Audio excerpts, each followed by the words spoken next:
Hi guys, welcome to How to Solutions YouTube channel. In today's video, I'm going to show you how you can fix Instagram suggested post buffering problem. Before getting into this video, subscribe to our YouTube channel and click on the bell icon.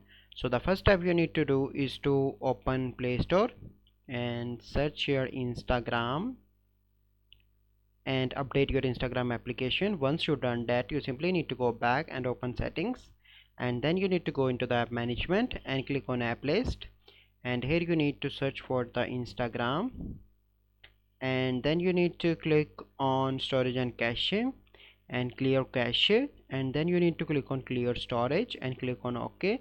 Once you've done that, you simply need to go back and log in your account on Instagram, and after that you can see that your issue will be resolved.